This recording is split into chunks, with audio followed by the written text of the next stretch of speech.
सलाम मेरे अजीज पंखो। इस बार की जिन बुत स्टोरी थोड़ी लेट होगी। आज मैं 2 महीने के बाद अपलोड कर रही हूँ 17th पार्ट हूँ, इसलिए कि भाई साहब स्टोरीज अच्छी नहीं आती। और ये जो आज की वीडियो में 4 स्टोरीज में लेके आई हूँ, यकीन करो मैंने 500 ईमेल्स पढ़ी हैं, उसके बाद जाके मुझे 4 स्टोरीज मिली हैं। और ये कैसी हैं ये तुम खुद ही फैसला कर लो अच्छी है कि नहीं, लेकिन जो भी है यही है। तो लेट्स स्टार्ट। जिनकी पहली स्टोरी है, ये कहते हैं कि I live in Saudi Arabia, Riyadh, so we are 5 siblings. I was 10 years old जब ये हुआ ये कि हमारे पड़ोस में एक शेख रहते थे जो कि एक्सोर्सिज्म करते थे। और उन दिनों हुआ कुछ ऐसा कि मेरे साथ बचपन से कोई ना कोई सीन होता रहता है, तो मुझे महसूस हो जाता है मेरी विंडो के पास रात को एक काली बिल्ली होती ही होती है। तो ये बात 2012 की है। हमारे पेरेंट्स तमाम निकल गए किसी काम से और मेरे मामू हमारे साथ थे। वो ऊपर वाले फ्लोर पे रहते थे और हम ग्राउंड में। तो मगरिब के बाद बाबा मामा निकल गए और शेख मगरिब के बाद सारा दम वगैरह करते थे। उस दिन भी कुछ लोग आए हुए थे उनके पास, औरतों की चीखने की आवाजें आ रही थी। वही एक नॉर्मल दिन गुजरा। हम बहनें एक साथ थे, फिर हम सब सोने चले गए। मेरी बड़ी बहन और छोटी बहन एक साथ सोते थे। मैं और मुझसे छोटी बहन मेरे साथ और मेरा छोटा भाई पेरेंट्स के साथ चला गया था और हम सब ऑलमोस्ट सो चुके थे।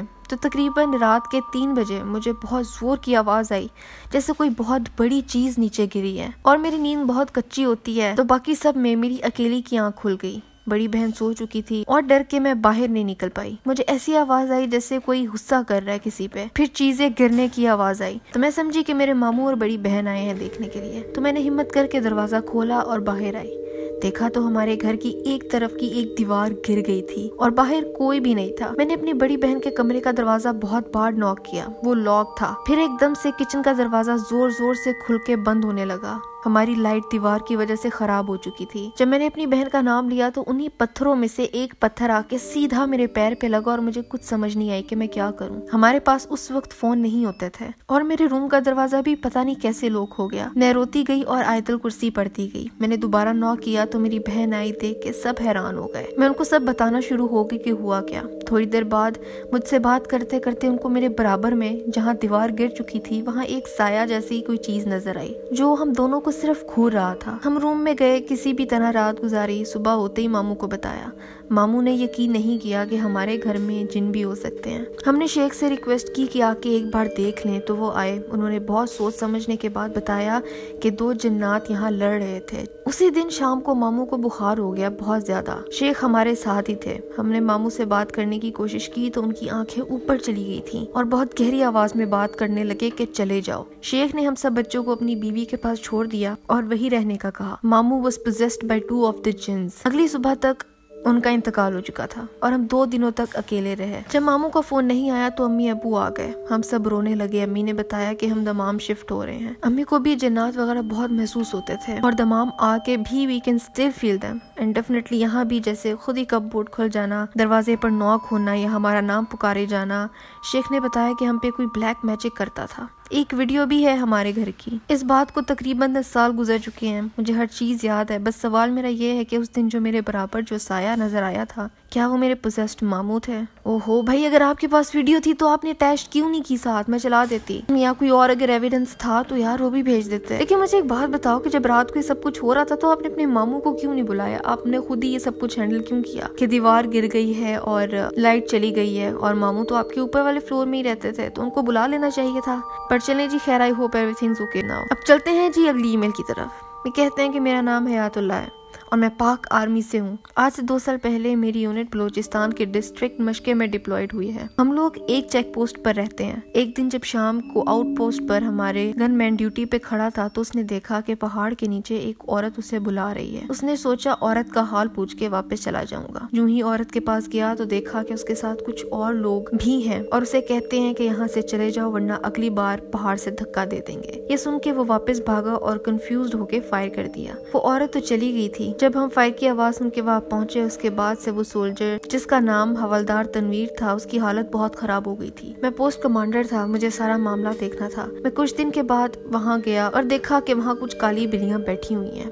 जब मैं उनके पास गया तो उन्होंने हमला कर दिया मुझ पे। मेरा वेपन गिर गया और मैं उन्हें अपने हाथों से दूर भगाता रहा। मेरी आवाज सुन के बाकी बंदे वहाँ जब पहुंचे तो उसी वक्त मैं बेहोश हो गया और मेरी यूनिफॉर्म काफी खराब हो चुकी थी। मुझे वो लोग पोस्ट के अंदर ले आए। उसके बाद मैं काफी डर गया था। हवलदार तनवीर भी छुट्टी लेके चला गया था। कुछ दिन बाद कॉल पे पता चला कि तनवीर को CMH रावलपिंडी में एडमिट कर लिया है। उसके मुंह से कंटिन्यूसली ब्लीडिंग हो रही है, लेकिन वो बेचारा ज्यादा दिन वहाँ ना रहा क्योंकि वो नर्सेज और अपने घर वालों को कहता था कि मुझे वहाँ वापस छोड़ दो जहाँ से लेके आए हो। उसके लिए उसे उस पोस्ट पर वापस लेके आया गया। मैंने खुद देखा कि वो उसी जगह जाके बैठ गया जहाँ मुझ पे बिल्लियों ने हमला किया था और काफी देर बैठने के बाद वो वहीं बेहोश होकर गिर गया। हम उसे उठा के पोस्ट में ले आए। काफी देर बाद होश आया तो उसकी आवाज बदली हुई थी, किसी लड़की की आवाज लगती थी। कहने लगा कि इसने मेरे घर को वॉशरूम के लिए यूज किया है, अब इसको तो नहीं छोड़ूंगी। हमारे विंग के कमांडर हारिस साहब ने हिम्मत करके उसे कहा कि हम इंसान हैं, हमसे गलती हुई है, हमने जानबूझकर वहाँ कुछ नहीं किया, हमें माफ करो और यहाँ से चले जाओ, अल्लाह से डरो। उसके बाद भी उसकी हालत ठीक नहीं हुई।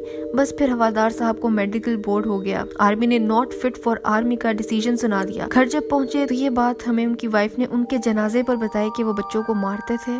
उनको घर में खून नजर आता था, खाने वाले बर्तन में गंदा पानी नजर आता था। बस यही करते करते उनकी डेथ हो गई। इस बात को 1 साल हो गया है, फ्रंटियर कोर्प्स बलोचिस्तान तक। जब ये बात पहुंची तो मुझे एक दिन वायरलेस सेट पर मैसेज आया जो कि कोड्स में था कि हयात अपना बैग उठाओ और मेरे घर आ जाओ, जिसका मतलब था कि पोस्ट को आग लगा दो और विंग हेडक्वार्टर्स में वापस आ जाओ। पोस्ट को आग लगाने का मकसद ये था कि एनिमी के हाथ हमारा कुछ ना लगे। लेकिन उस दिन के बाद हमारी जिंदगी वो नहीं रही। रात को मेरे कपड़ों पे खून आ जाता है। दम कराया पर अभी तक कोई फायदा नहीं हुआ। ये था मेरी आंखों देखा हाल। काइंडली वीडियो में जरूर बता दीजिएगा ताकि लोगों को पता चले कि यू वीरान जगह को वॉशरूम के लिए यूज नहीं करते। बात तो वैसे बिल्कुल ठीक है, ऐसा करना नहीं चाहिए। कि मुझे हैरानी इस बात की है कि आर्मी या फौज के इर्द गिर्द भी इस तरह के वाकयात होते हैं और मेरा ख्याल है कि वो बड़े इंटरेस्टिंग वाकयात होते होंगे। तो अगर आपके पास और इस तरह के कोई किस्से हैं तो मुझे जरूर बताएं, मैं उसको जरूर शेयर करूंगी। तो भाई चलते हैं तीसरी कहानी की तरफ। ये कहती है कि वाकया मेरी मामा का है और इस बात की तस्दीक मैं अपने तमाम मामू और खाला से कर चुकी हूँ। ये 1987 की बात है जब मेरी मामा तकरीबन 13 या 14 साल की थी। मेरे ननियाल औरंगी कराची में है।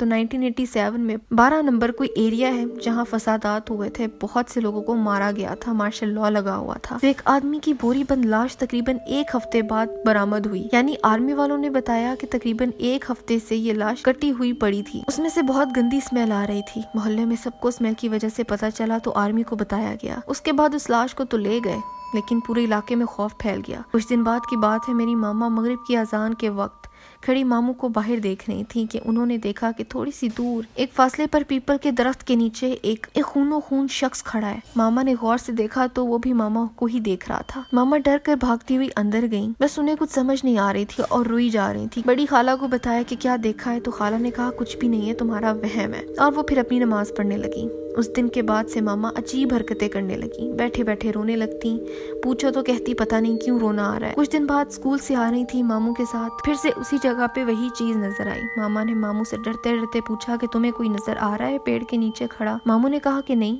मुझे तो कोई नजर नहीं आ रहा। लेकिन मामा को वो चीज दूर से ही नजर आ रही थी। मामू ने मामा से पूछा कि क्या हुआ है, मगर मामा बैठे बैठे डरने लगी। मेरे नाना जो उन्हीं दिनों मुरीद हुए थे, इन बातों के बारे में इतना इल्म नहीं था। वो काफी परेशान हुए, दम दरूद किया तो हालत में उसी वक्त कुछ बेहतरी आ जाती। इतने दिन मोहल्ले में ये खबर फैली कि वो खूनो खून शख्स किसी और को भी नजर आया। जब ये बात नाना को पता चली तो नाना ने आकर मामा से पूछा।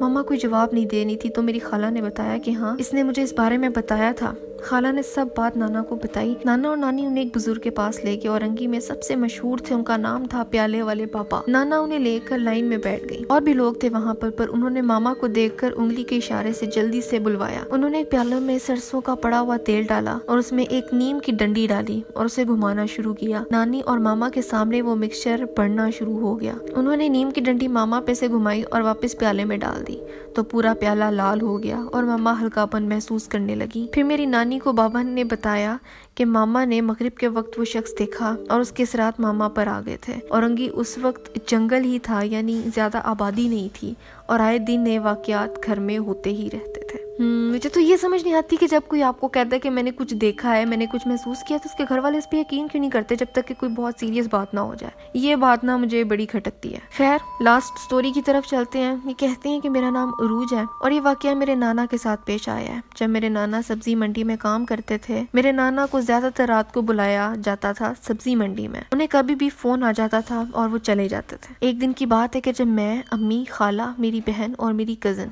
हम सब नानी के घर जमा थे और रात वहीं गुजारने वाले थे। तकरीबन रात के 10 बजे मेरे नाना को फोन आया और उन्हें सब्जी मंडी में बुलाया। नाना सब्जी मंडी के लिए निकल गए और कहा कि 2-3 घंटे में आ जाऊं। काफी देर हो गई, 4 घंटे गुजर गए थे, नाना वापस नहीं आए। सब लोग बहुत परेशान हो गए थे। मैं, मेरे कजन तो तकरीबन 10 साल के थे। हम सब सो गए, हमें कुछ पता नहीं था। मामू नाना को ढूंढने के लिए निकल गए और जब वापस आए तो उनके कंधे पर नाना बेहोश पड़े हुए थे। ये देख के मेरी नानी घबरा गई और उनकी चीख निकल गई। हम सब बच्चे उठ गए। मामू ने नाना के मुंह पर पानी डाला तो नाना को होश आया और उन्होंने वो सब बताया जो उनके साथ हुआ। मैं और मेरे सारे कजिन चुप करके सारी बातें सुनने लगे। नाना बता रहे थे कि सब्जी मंडी से काम खत्म होने के बाद वो किसी गाड़ी से लिफ्ट मांगने के लिए खड़े हो गए। वो बहुत सुनसान इलाका था, ना बंदा ना बंदे की जात। तभी वहाँ से एक टैक्सी गुजरी। नाना ने उस टैक्सी से लिफ्ट ली और बैठ गए। थोड़ी देर बाद एक औरत भी लिफ्ट मांगी। टैक्सी रुकी तो नाना ने देखा कि उस औरत ने दुल्हन का लिबास और बहुत सारे जेवर पहने हुए हैं। उसके हाथ में एक छोटा सा बच्चा था जो बहुत जोर से रो रहा था और वो औरत अपने बच्चे के साथ उस टैक्सी में बैठ गई और उस बच्चे का रोना बंद ही नहीं हो रहा था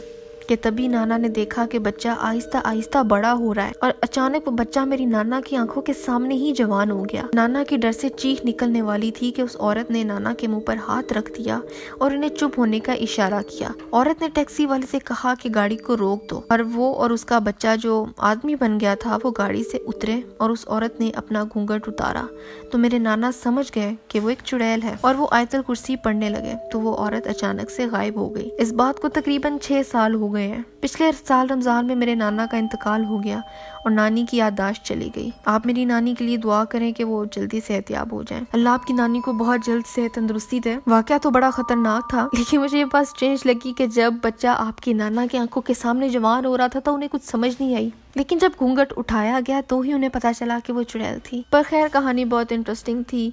ये दुल्हन वाली चुड़ैलें तो यार बहुत ही कॉमन हो गई हैं। कभी कोई तस्वीर नहीं आई, बड़ी बात है। मतलब आप जिस भी इंसान से कोई कहानी पूछोगे ना, वो आपको दुल्हन वाली कहानी जरूर सुनाएगा, लेकिन आज के दौर में भी किसी के पास कोई तस्वीर, कोई वीडियो, कोई एविडेंस कुछ भी नहीं है। सो ये बड़ी स्ट्रेंज बात है। ये थी भाई आज की 4 कहानियां। अगर कहानियां इसी तरह की आती रही ना तो मुझे ये सीरीज बंद करनी पड़ेगी। मुझे इसीलिए इस बार भी लेट हो गई थी। मैं आज के लिए बस इतना ही था। अगर तुम्हारे पास कोई स्टोरी है, इंटरेस्टिंग कहानी है, उसको नीचे लिखो या मुझे यहाँ पे ईमेल कर दो। कोई एविडेंस, कोई तस्वीर वगैरह तो वो भी मुझे पकड़ाओ ताकि मैं उसको अपनी अगली स्टोरी में, अगली वीडियो में ऐड करूँ। और आज के लिए बस इतना ही था। मेरी लास्ट वीडियो ये रही। यहाँ देखो, सब्सक्राइब यहाँ करो। मेरा दूसरा चैनल है गोल रोटी, उसको भी सब्सक्राइब करो। अगली वीडियो कौन सी होनी चाहिए मुझे भी बताओ और मैं मिलती हूँ तुमसे अगली वीडियो में एक नए टॉपिक के साथ।